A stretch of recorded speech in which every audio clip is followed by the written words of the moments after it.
They get to see the guy behind and like, what? That's him? Okay. So first question, Evina. Yes. First of all, thank you. I got to speak to the camera now in the morning for taking the time out. The Moms That Lift project. I appreciate you. Highlighting those that are within the industry. Obviously, we're in your gym. You see it in the background. Located in Chatsworth, right outside of Los Angeles. It's considered LA, right? Yeah, we're still considered Los Angeles County, and we pay the Los Angeles tax, so yes. LA. Got it. You love it, though. All right, first question is, hi. Introduce yourself, even though I just said it, but just so that it flows well. For sure. Hi, my name is, and you introduce. And Moms That Lift are blank, and you fill in that blank. Ooh. That's my first question? That's the first one, right out the gate. That's a spotlight right there. Wow. Okay. Hi, my name is Evina Del Piso, and moms who lift are resilient. Nice.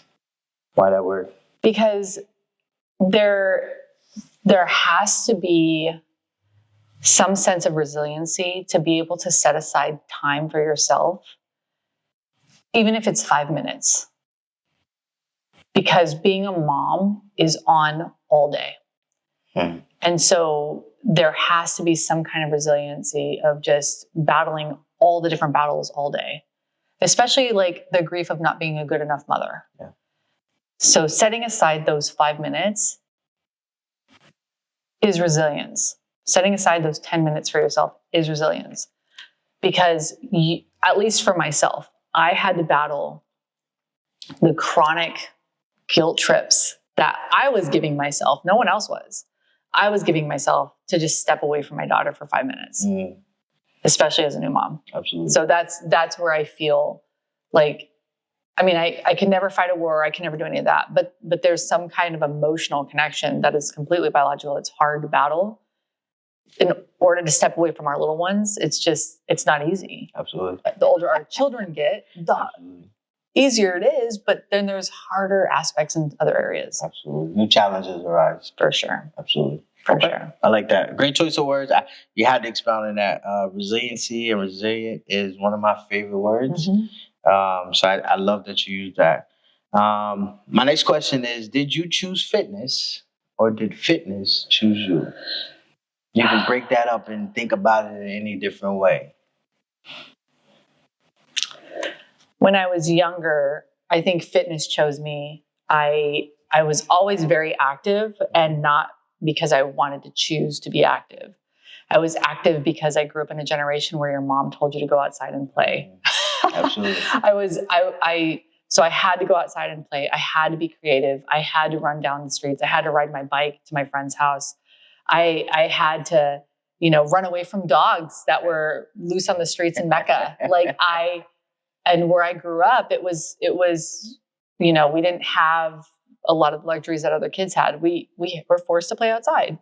And then there's other times where it's like, oh no, now it's time to clean the house. Now it's time to stay active. And I would go out on the weekends to go help my mom work. And that was also part of being active, a lot of labor stuff. And so it wasn't by choice. And the older I got, especially when I got introduced to strength training in high school, actually much earlier, I just started doing it just because it was fun. And you just build muscles and you build strength. I had no education, no knowledge around it. But now that I'm older, the luxury of it being a choice is because I get to. Yeah. And it's my opportunity that I get to stay healthy and stay in it for the long run. So whether or not it chose me always depends on the timeline of my life. Mm-hmm. But that's where I feel like I can expand on it, is like, depending on where you catch me at, right? So like, especially in Hawaiian Tropic, for me, it wasn't a choice. It was, you had to be a specific look to be on stage. Or when I was a runway model, you had to be a specific look on stage. Now, was it healthy? No. Yeah. Not always. Not always. And it wasn't only until maybe the last 15 years that I actually started to understand what health and fitness meant on a true standard versus the diet culture, versus all the other stuff. So back then it was like supplemented to me like, no, you've got to be skinny. You got to look like this to be on a cover of a magazine. You have to look like this. And so fitness was teaching me that I had to look a specific way. Now that I'm older, I recognize that's all wrong. Yeah. And I need to just feel right in my skin. Absolutely. And I need to feel good. And I don't need to diet. I don't need a 1,200 calorie diet because I don't. Yeah. I'm about 2,000 to 3,000 depending on the day. So fitness has definitely evolved on whether or not it's chosen me or if I chose it. Okay. Today I choose fitness. Okay. Yeah. When did you distinguish between that factor of choosing versus chosen? Like, when did that click for you and you became, maybe it was more conscious rather than subconscious? Oh man. There was no script, but That's a good follow-up question. No, that's a great follow-up question. Yeah. Like I think a big part of it was when I got sober. Mm-hmm. I've been sober now for 17 years. Okay. And I needed something to calm the noise down. Mm-hmm. When I got sober, there was a lot of deficiencies emotionally, physically, spiritually that I was battling. Right. And I had a lot of my own personal demons. When I got sober, I found myself at LA Fitness here in Northridge, just hitting the bags and trying to lift weights and trying to get strong and trying to do what I can. But a lot of it was more because I was doing it almost out of spite. Mm. And I knew that, but after every session, I knew that I felt better. Yeah. And so I just kept coming back because I felt better. It was no longer a drink or a drug that could fix my problems. It was, this is something that sparks something inside of me that makes me feel good, that isn't self-medicating what I used to do. Yeah. And that's where I think the consciousness of understanding like, oh no, this is good for me. This is what I need to do. But the science of what I studied didn't happen until years later. Mm. That's a different aspect. Yeah. The longevity didn't kick in until I started getting into bodybuilding. Mm. Because being in pageants or fashion shows, it was a completely different mindset. Now that I'm in the bodybuilding world, it's very much like, no, you can still eat and look good. Yeah. Because my whole life I was told you can't. Yeah. And now there's a whole different language behind food. And then the more I was around different mentorship, the more I was around different competitors, athletes, trainers, physical therapists, my world started to become more evolutionary. Like I started to realize, I'm like, there's more to life than just lifting and eating. Absolutely. There's more to life than dieting. Now I can actually be existing in my skin comfortably. Absolutely. You know? Absolutely. So I hope that kind of answered your question. No, it did. It did. That was a good segue and spinoff. But that leads me into, how do you balance staying fit and being a mom? There is absolutely no balance. I don't care what anybody say. I'm going to look that camera straight in the face and say there is no balance. and it's funny because I just competed in the NPC Grand Prix and took second. Congrats. What people don't know is there's like 1 or 2 people in my class and I'm the first loser. Like that's how I feel, right? There wasn't a large enough amount of competitors. And that's the truth behind competing. Right. I'm going to be the one that's going to tell you that. Everybody else can say, oh yeah, I won second. Yeah. And then just not talk about the competition.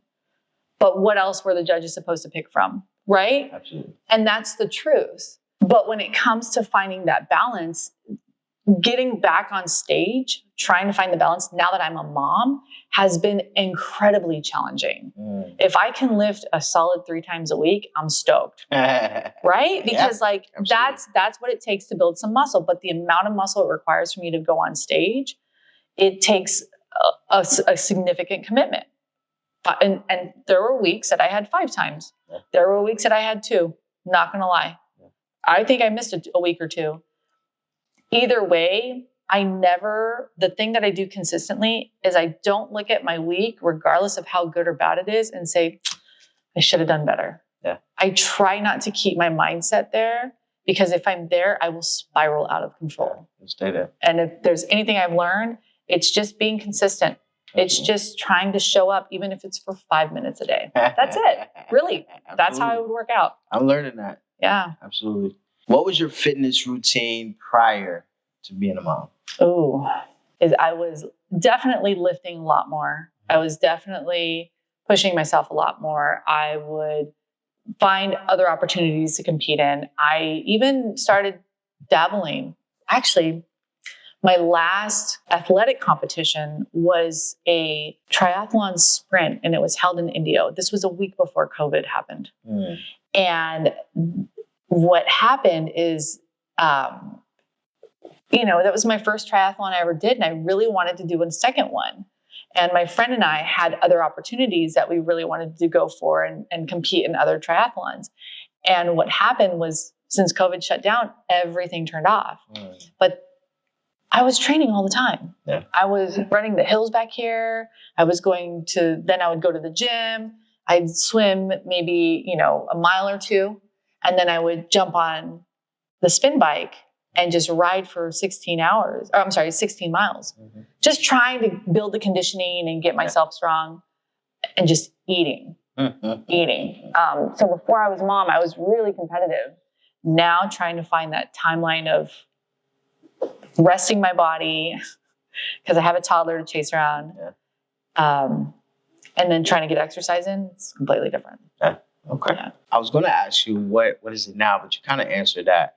I can go into detail. But I was instead of asking it that way, is what are some things that you're seeking to improve it now? So the things that I want to improve in now in my health and fitness is to get back to the strength levels that I used to be. Okay. There's no aesthetic will come, and I trust that process because now that I understand nutrition much better and I work directly with my coach, I'm not worried about the aesthetics because the aesthetics come. I really just want to build strength and not hurt myself. That, and especially now that I'm 41, I'm finding it harder to recover, especially now that I have a toddler, not sleeping through the night, and going through these phases in our life and in our development. So I'm trying to figure out and optimize my recovery. I'm trying to optimize how hard I can push myself, but in a safe manner, because my back is out. There's different things that have changed since my body has had a baby. Absolutely. And it's just completely different. So I'm trying to recognize that, respect it, but also still get into my best self that I've ever have been. Okay. Yeah. Absolutely. Not on script as my phone's not open, but because you do own your own gym, do you find that to help you along the journey of managing being a mother and fitness, or do you find that more of a challenge? Absolutely not. I think people who own gym, first of all, let me say this. When I come to the gym, it is work. It is like what I look at when I come to the gym is I'm like, here's the baseboards that need to be cleaned. I got to wipe this down. Look at all the dust up there. Oh my gosh. Like I need to vacuum. Why is there all this white stuff here? Like I need to fix that hole in the wall over here. And it's just a constant to-do list because I'm so worried about the vision of the gym for people, especially for new customers. I want it to be attractive for them. Absolutely. Right? Like I know I have to do some drywall work. Like there's so many things that I have to do. That's overwhelmingly. And that's not including the administrative work. Mm-hmm. That's not including the member connection, the customer acquisitions, and dealing with those things on the back end. Will I? Yes. Is it hard? Absolutely. Because I won't prioritize myself. Mm-hmm. I'll prioritize the nature of being in the gym. Does it help because it's part of my job and my body is my business card? Absolutely. But it's very difficult. Sometimes I'll just jump in and work out with a class. That's how I try to stay motivated, and it helps keep the members here motivated as well. Okay.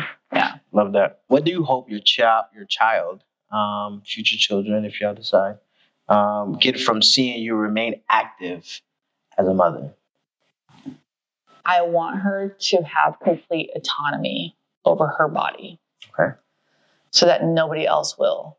I have a daughter.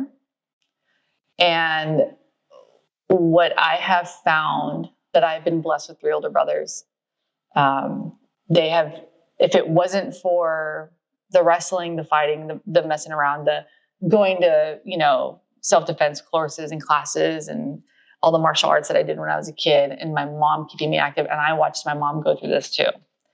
If it wasn't for that, being able to say no, or being able to have a body autonomy, or be comfortable in my skin whenever I walk somewhere, whether it's in a gym, especially being, it's still a very male dominated world, or anywhere else, I want to be able to have control over my body. That's I want her to learn that. And with her learning that, that will teach her how to have that power and be comfortable, not be influenced by social media, Instagram, or whatever evolves when she becomes a teenager. I don't want her to be influenced by that, because what they see online is not real life. Right. Between you and I, we're sitting here, we are a part of the industry, but we know that these people have families, these people have lives, these people have mothers, fathers, they are mothers and fathers, doesn't matter. They were eventually children one day. Absolutely. And now, as an adult, how is everything else influencing us? And that's what I'm hoping she will see me as, is being okay with who herself is. That's what I took from my mom. Yeah, perfect. That goes right into my next question. Does modern beauty standards influence your workouts? There's always going to be a subconscious, like, man, I wish I could have been like this. Mm-hmm. But it's not even the modern beauty standards. It's what I used to look like. Because I've been in front of a camera since I've been 11. Yeah. And I know my best self. I know what I used to look like. And sometimes that can get into my head. But for me, the modern beauty standards don't apply to me, because I think they're also evolving. I think a lot of those looks that you see online can change, Sometimes it's more curvy, and I definitely don't fit that bill. Sometimes it's, shorter, taller. I don't know. I'm 5'10". I am 130 pounds, sometimes 140, depending on time of the year. Yeah. And no matter what, the only time my body was ever in a modern beauty standard was back in the 90s and early 2000s. Other than that, no matter where I went, I was never it never felt comfortable in my skin. Just, really? Yeah. I have my family's Hispanic, so I am not built like them. Yeah. It's just I just look very different, except for my mom, my dad and my grandmother. They're very much built like me. But other than that, everybody's very short, stocky. Yeah. Okay. As a gym owner, do you see a lot of the, we're talking about moms, but women in general, do you see them influenced by the modern beauty standards? I do. And it's really heartbreaking. I don't know how touchy this topic is going to be for people, because you're about to know what I'm about to talk about. I see on so many different levels people taking extreme measures to lose weight. Mm-hmm. And it's incredibly frustrating, because I've been there. And maybe not to the extent of being heavy, but I've struggled with my own eating disorders when I was younger. Full transparency. Mm-hmm. And when I work with clients, I've had clients on both ends of the spectrum, especially women. And those women on both ends of the spectrum, regardless of if they're really big or really small, have one thing in common. They have been both told that they should hate themselves. And it makes me so angry, because I'm thinking to myself, I'm like, if you're being influenced by something that tells you should not like yourself, why don't we band together and stop allowing these standards to continuously happen? Absolutely. Regardless of what side of the spectrum you're on. Absolutely. It does not matter. Absolutely. Right? I've been thin my whole life. I've been told I'm too skinny. I should eat a burger. Random people I don't know. And I've seen my friends who are thicker who are like, oh my God, you should not be wearing that. And I'm like, are you kidding me? If I had that, I'd be getting, no, I would be putting people out of their job. God has told me, you are not allowed to have this body type for a reason. because I'm going to be shameful. This is why I'm skinny, because God's like, nope, girl, you cannot. Like, okay, fine. But yes, I see it all the time with my clients, and it breaks my heart constantly, especially moms. Yeah. Because after you have a baby, you have to rush to have the perfect body right now. Absolutely. And what's frustrating about that, your uterus does not heal for at least 8 months. I don't care if they say, 8 weeks. 8 weeks. You have a hole on the inside of your uterus that's like this big, and it's chronically bleeding. Like, imagine if there was a gunshot wound right here. We'd be like, oh my gosh, we need to patch that up. Do you really think it's going to take 6 weeks for that little thing to go like this? No, not at all. Not at all. That's why you see women who have chronic bleeding issues and all these other issues, and they're forcing themselves to go work out, then causing more issues. Yeah. Not necessarily helping it out. So it's really frustrating, especially when I see moms try to fight back or bounce back to their baby body. I think recently somebody had passed away because they were undergoing some like mommy makeover. Oh, okay. And that's really heartbreaking. Absolutely. So absolutely. Great point. What message would you give to yourself at the beginning of your fitness journey?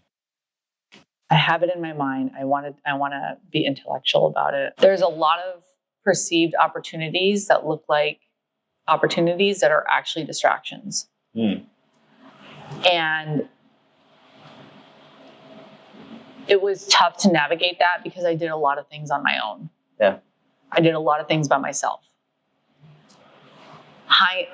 And not only that, what I should have done, because at the end of the day, my goal back then was to become an IFBB pro. What I should have done is literally shut the noise off and only focus on several things. Was I really committed to a lot of the things I did? Absolutely. I was 100% committed.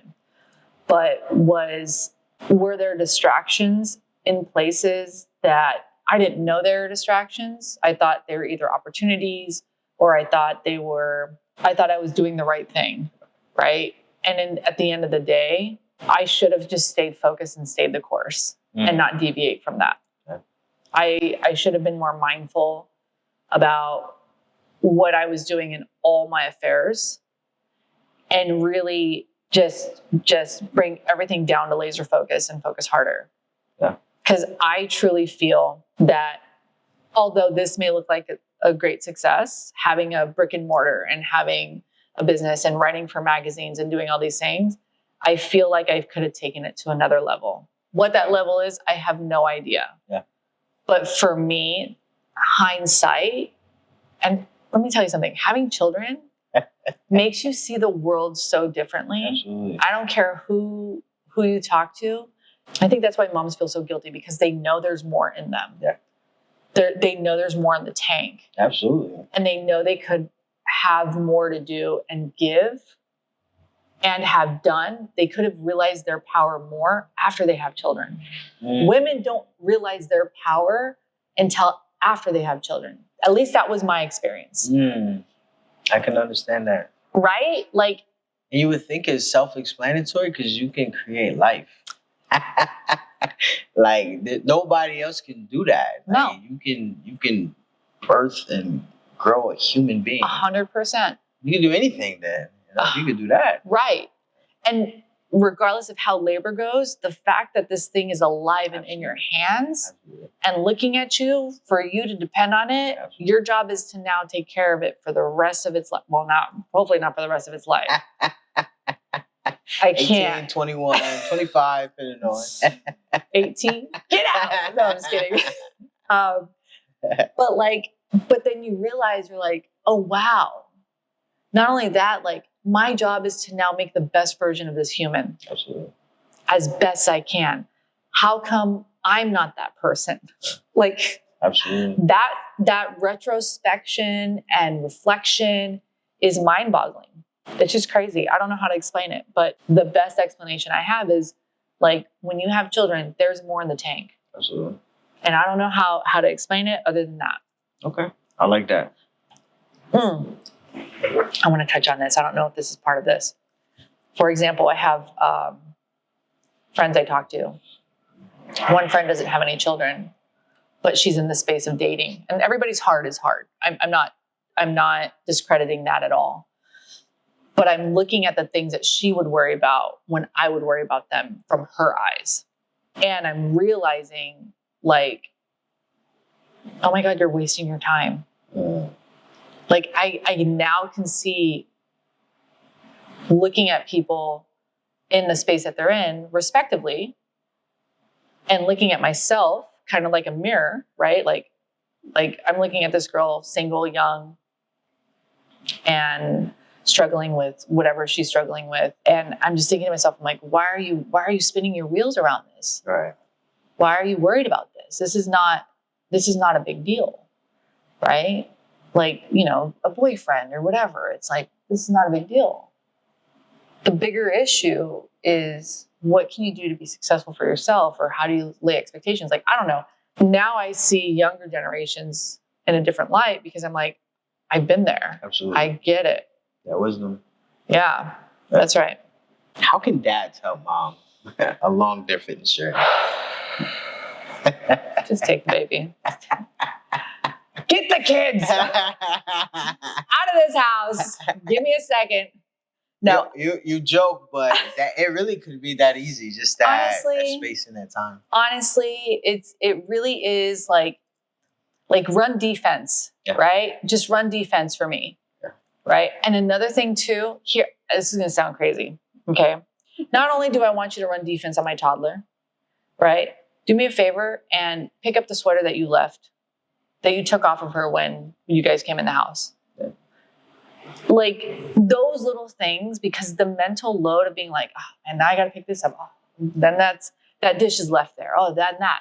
Yeah. Like, not only does taking the baby help with allowing us some time and space to be able to work out, but if you are able to take that load off of that mental load, hey, I got the baby, I'm going to do the dishes, and I'm going to start cooking something for lunch and get you a snack, make you a protein shake for after your workout. Absolutely. In an ideal world, that would be awesome. I need somebody to be a teammate and to take steps, or to think steps ahead. Absolutely. Before I have to think about it. Because as moms, we're chronically thinking ahead. Not only, it's not just as easy for us to just come home and like just put our stuff down and walk to the kitchen and grab a snack, right? And no shade on my husband. He is a phenomenal husband. There's a lot of communication, because the men don't think that way. And that's okay. Absolutely. That's okay. You're in the military. Mm-hmm. Your job is to go fight wars and to take care of us as a whole. Yeah. Mad respect to that. I have no doubt about that. And I guarantee that your mental load as a father is probably incredibly challenging. So all you want to do is come home and relax. Absolutely. As a mom who works 12 hours a day, 8 to 12 hours a day, the expectation is for me to come home, cook dinner, get the kids ready for bed, do the kids' homework, clean their dishes if they have snacks from, if they have a lunch pail, right? Make sure they put their dirty clothes in the hamper, because I don't want them all over the house, right? And make sure they get all that playtime out. Make sure they get enough snacks, because I don't know about your kids. The second I come home, my mom's like, the second I come home, my daughter's like, Mom, I want a snack. And I'm like, let me put down my bags. And I can't tell. Use the bathroom first. Let me go. Yes. Thank you. I haven't gotten feet all day because I've been too busy running amok. That's why before we started, I'm like, can I go to the bathroom real quick? Right? Yeah, absolutely. I get it. Trust me. I literally just got done teaching 2 classes and having a personal training client. That is 3 hours of not going to the bathroom. Yeah. I'm like, I have a mom bladder. Give me a second. Right? And so with dads for generations and traditionally, when the woman would stay home, the dad would come home after a long day of work. Food is ready, doesn't have to think about it. The kids are nurtured and natured, right? They're loved, they're taken care of, they're fed. All he has to do is be the good guy. Absolutely. But today's age, there is very rarely a traditional household. Yeah. Now it's mom and dad both taking on opportunities at work to bring in income, because there's no way we can live in this inflated country. It's crazy. Absolutely. So The language behind parenting is no longer like, you take care of this, I take care of this. Now it's, listen, I'm going to tag team you. I need you to go do this. Yeah. I'm going to go do this because I need a break. Absolutely. Right? Like, that's what it has to come down to, is thorough and really intuitive conversations around how to run a household. Absolutely. Don't just expect the mom after a 12-hour day, 8-hour day to do all this work for you. Yeah. It would be nice if I can come home after an 8-hour day, 12-hour day, and be like, dinner's ready? Hi, honey. Give her a kiss and then expect tail out of her. Yeah. Like, what? Yeah. That's not what we live in today. Yeah. We don't live there anymore. So we have to have these conversations around, our generation's not there anymore. Yeah. We're unless the man wants to take the load, glad, please. Absolutely. Right? Absolutely. I'd be happy for that. And then I'll take care of the household, which is it's not easy either. Mm-hmm. But at least there's more of a balance. Yeah. Right? Yeah. Like, I think we're in a weird time because there's so much tradition that a lot of us that are of our age that we grew up on, but we're also consumed of the new age. And maybe what we saw before we didn't like, we're in the opportunity, or we're given the opportunity to kind of change it to how we want it to look. But there's still some of that tradition. So it's like a weird period, like the mingling of the two. And where you're searching for it to be perfect, but you're finding a conflict between the two, right? Maybe what you saw growing up, either good or bad. And then of the times of today, like it could be a rough time without communication. Yeah. And it's interesting because I always tell people our generation is a generation that had therapy, is very retrospective and reflective. Yeah. We have conversations now, regardless of differences and changes, absolutely. Right? And this is no shade on the older generations, but they're still very closed-minded. Like, this is the way and the only way. Yeah.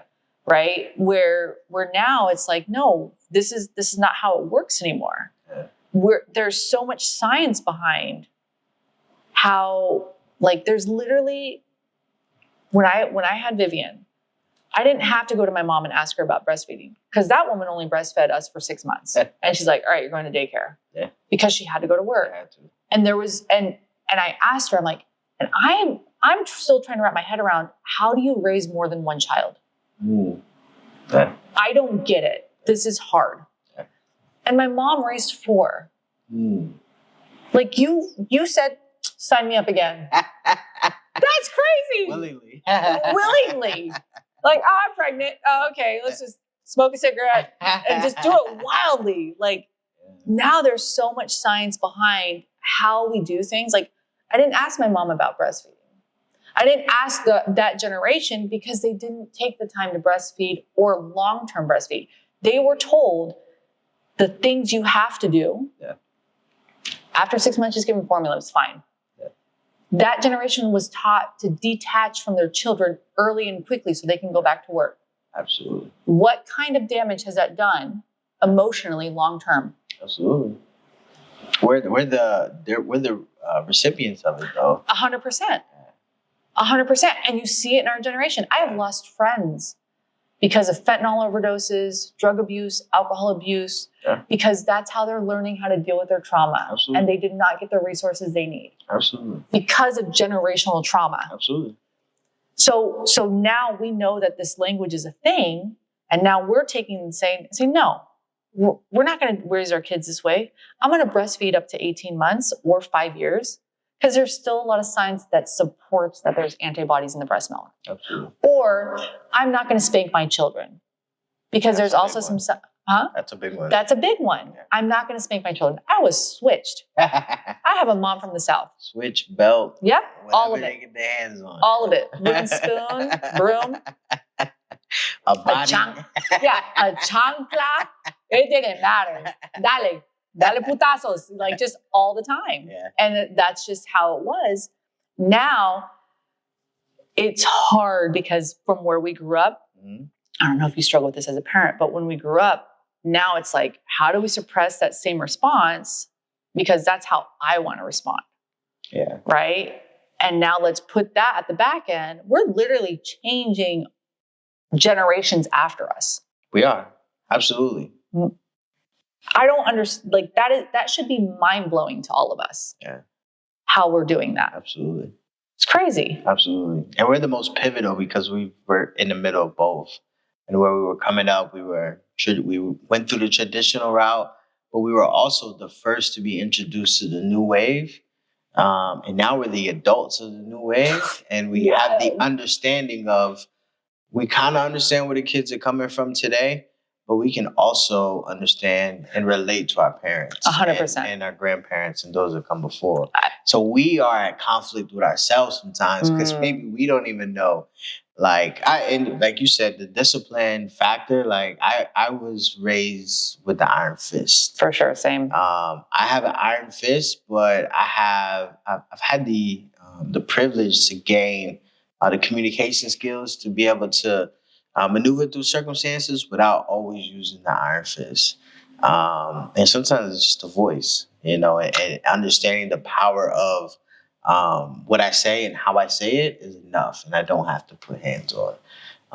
But my parents didn't have that. Mm-hmm. There was no sit down, let's talk about it. Mm-hmm. It's a do as I say and not as I do. But we are in that middle ground, and me and my wife, we talk about it all the time. It's a conflict because internally, you wanna go with the new wave, but you've been guided by one way for so long.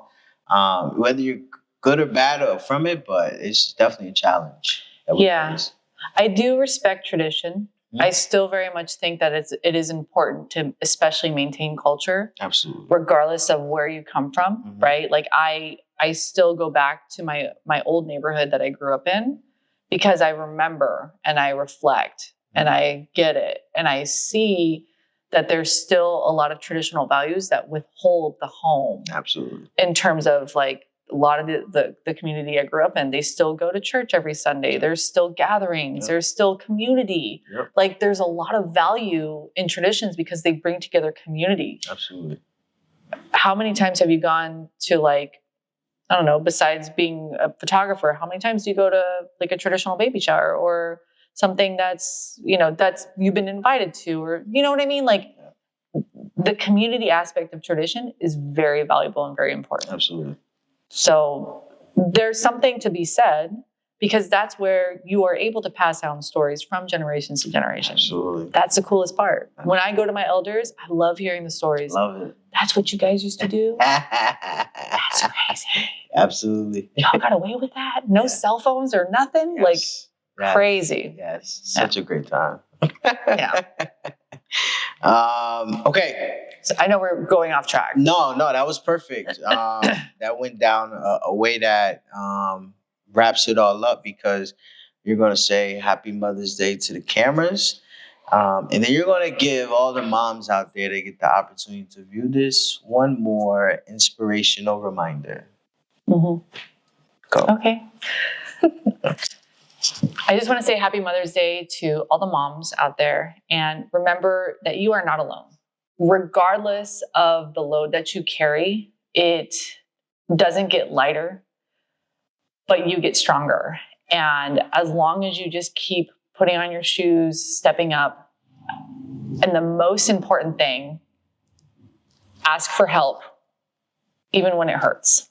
I think it's okay to be vulnerable, even if you don't want to. It's okay to share your heart with people that you can find and trust. Don't be scared to, and just put yourself out there. But the most important thing, and I'm going to end with this, is to love your child no matter what. That child is your priority. That child loves you, and you are going to be a direct reflection on, or that child's going to be a direct reflection on how you treat them. I will probably get some bad feedback on that, but I do feel that that's true. Absolutely. Yeah. 100% agree. Yeah. Happy Mother's Day, moms. Thank you again, my friend, for taking the time out to work on the Moms That Lift project. So do all those things and get up, get out, move, and continue to birth the world. Might catch some slack for that, but it's exactly what happens That's with true. moms. And change the world, because right. mothers are the reason why things are great. And they can also be the reason why things are terrible, because they can drop that iron fist and put everybody in their place. That's right. Moms make everything go and stop. So moms are the end all be all. Happy Mother's Day. Be safe. Thank you. Happy Mother's Day. Thank you again, my friend. Thank you. High five it out. Yeah. Love it. Thank you. That was amazing. Was it? That was okay. Good. I'm glad. I hope you got the information that you wanted. And absolutely. I just wanted you to talk. Yeah. I didn't even care what you said. I did care. I do care what you say, but